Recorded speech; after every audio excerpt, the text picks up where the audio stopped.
Hey guys, I'm Tim Langston with Red Dog Bushcraft. Thanks for joining me for another video. Hey, today I wanted to revisit the Hobo Fishing Kit. I made these up in the past and I really like these kits, but they're made out of this Super Shot protein energy drink, and I'm having a hard time finding these things now, so I had to find something else to make my kits out of. So I went and I found this piece of PVC pipe. This is the thin wall pipe. And I've got an end cap. I have a cap with a screw-on adapter and a end cap. And I have taken that end cap and drilled a couple of holes in it to put my lanyard through. So I wind up with essentially the same thing, but it's actually a little bit longer, and I think it's going to work out well for us.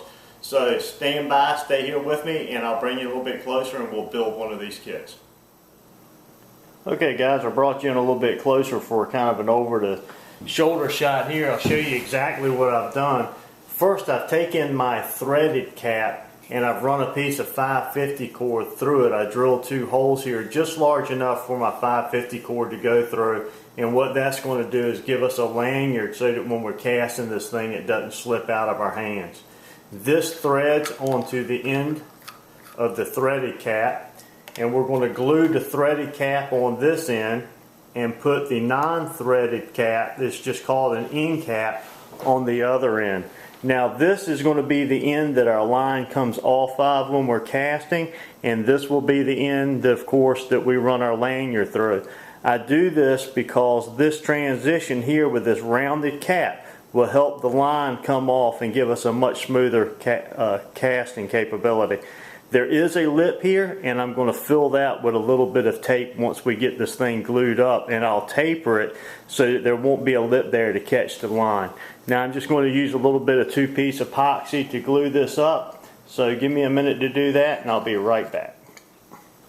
Okay, now that we have our pipe all glued up, what I'm going to do is I'm going to take some Gorilla Tape and I'm going to fill this lip right here, the difference between the edge of the cap right here and the diameter of the pipe, which is this lip here. I'm going to fill that up with duct tape, and I may even bring it back just a little bit, and that will give me a place to wind my line on that I plan on using for casting most often.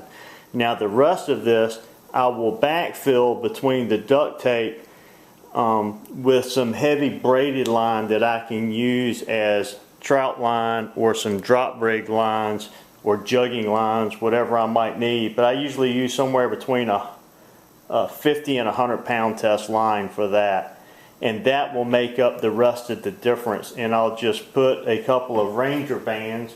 Now, I've cut these Ranger bands here, and all a Ranger band is a piece of inner tube from a bicycle that's cut, and it's a little bit smaller than the diameter of this pipe, so it'll stretch good and it'll hold that line in place.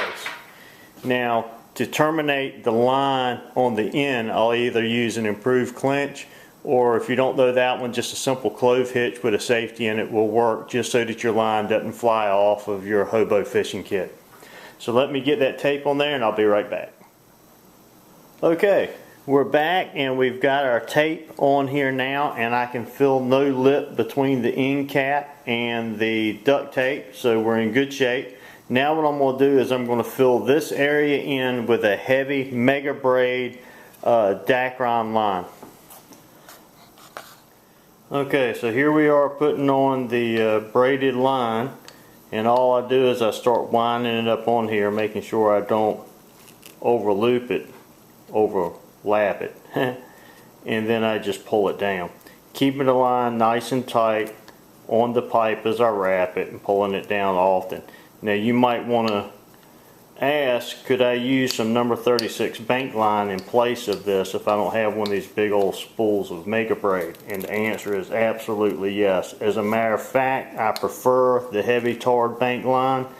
I think it works great in all of the water applications where I live.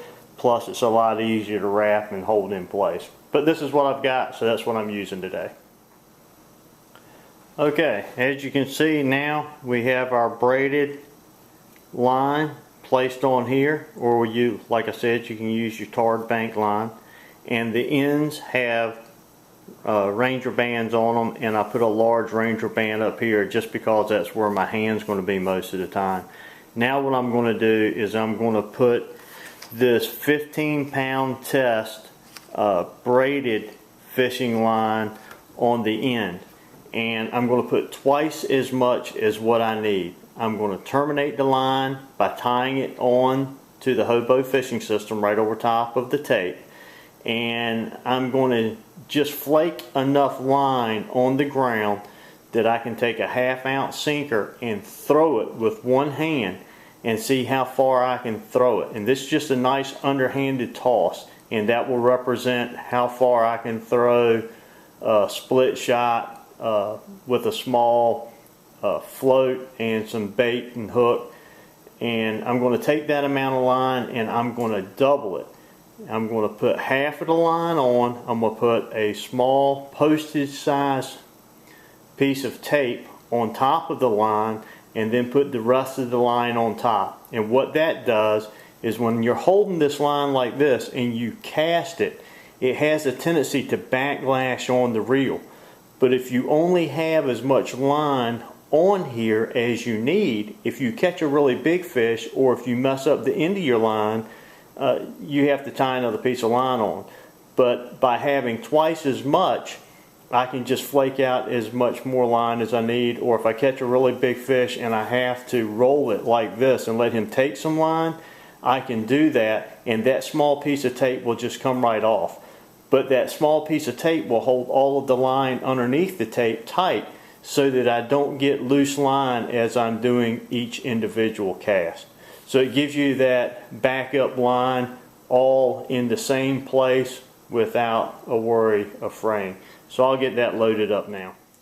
I have spooled on 20 yards of this braided 15-pound test line, and here is my postage size stamp. Like I said, that just holds that in place while it's not in use. I'll go ahead and roll the rest of the line on now.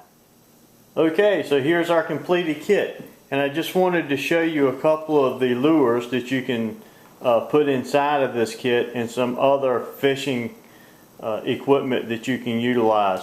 Now, of course, bobbers come in handy, and this is a weighted bobber, and this is a thrill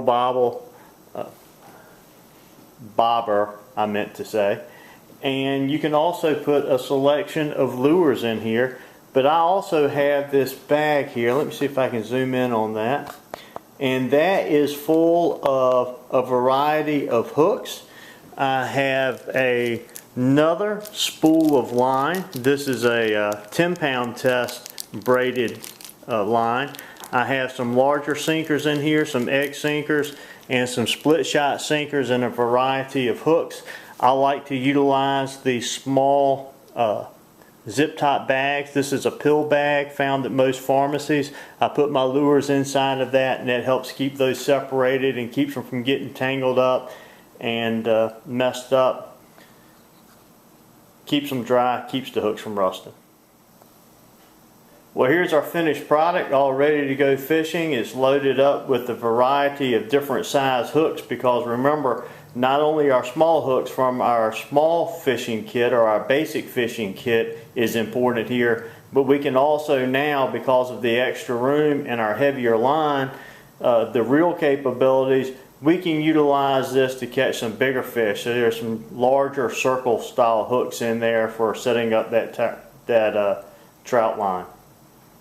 Plenty of gear. Thanks for joining me for another video. I hope you enjoyed watching us build this Hobo fishing kit. You get out there and enjoy using one yourself. Not only is it a great way to procure food in an emergency situation, but it's a lot of fun just to go out and practice and spend time with your family. So get out there, enjoy all the Creator gave us to enjoy, and until next time, God bless. I'm Tim Langston with Red Dog Bushcraft.